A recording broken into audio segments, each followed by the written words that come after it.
Bien-aimés frères et sœurs en Jésus, la grâce, la paix et la miséricorde nous sont données de la part de Dieu le Père et de Jésus-Christ, son Fils, notre Sauveur.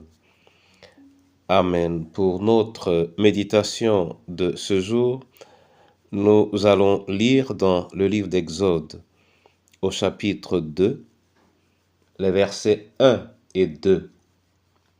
Avant la lecture, nous chantons « Oh, le meilleur ami, c'est Jésus ». C'est le 228 dans Chant de victoire. Oh, le meilleur ami, c'est Jésus, c'est le sauveur des hommes perdus. Par sa mort expiatoire, il nous donne la victoire. Oui, le meilleur ami, c'est Jésus. Le meilleur ami, c'est Jésus. Le meilleur ami, c'est Jésus. Il nous préserve de chute, combat pour nous dans nos luttes. Oui, le meilleur ami, c'est Jésus.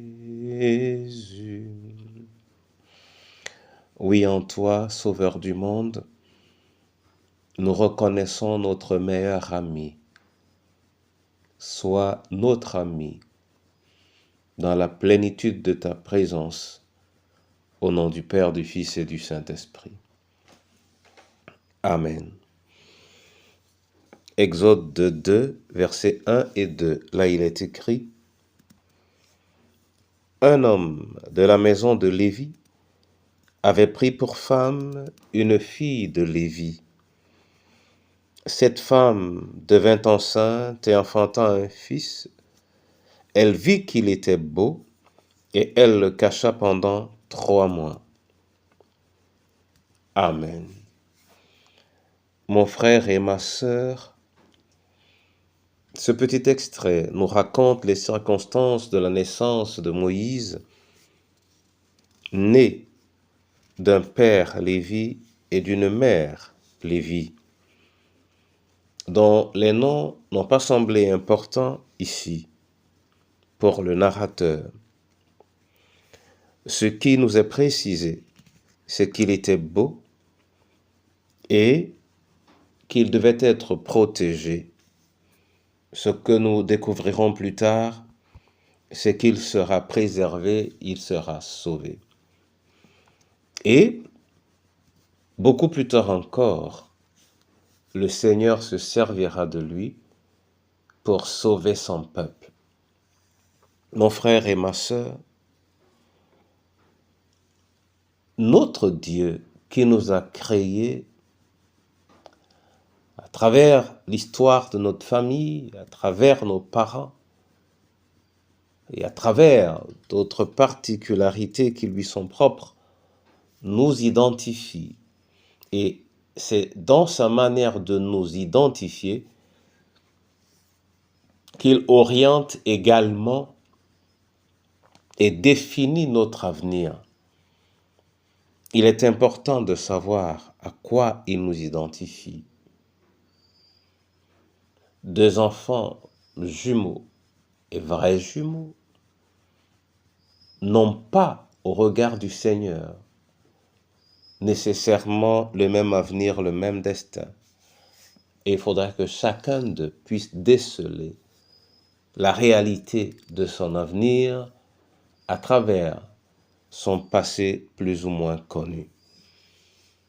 Mais une fois qu'on a pu saisir ce à quoi le Seigneur nous identifie, nous sommes par le fait même libérés de l'ignorance du chemin que nous avons à emprunter, qui nous accorde la grâce de découvrir ce chemin afin que notre marche nous soit bénissante au nom de Jésus de Nazareth.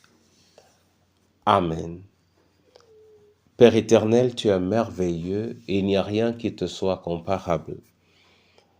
À nous regarder les uns les autres, nous nous influençons souvent dans ce que nous voulons faire ou nous voulons devenir.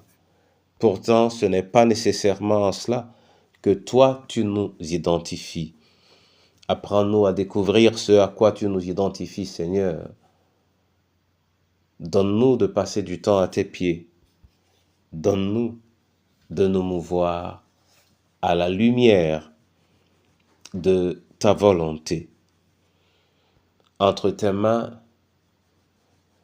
toi pour qui aucune situation n'est définitive, entre tes mains, le prisonnier, le malade, le veuf, la veuve et l'orphelin. Entre tes mains, Seigneur, en ce jour, l'esseler, l'abandonner, le diminuer entre tes mains, Dieu Tout-Puissant.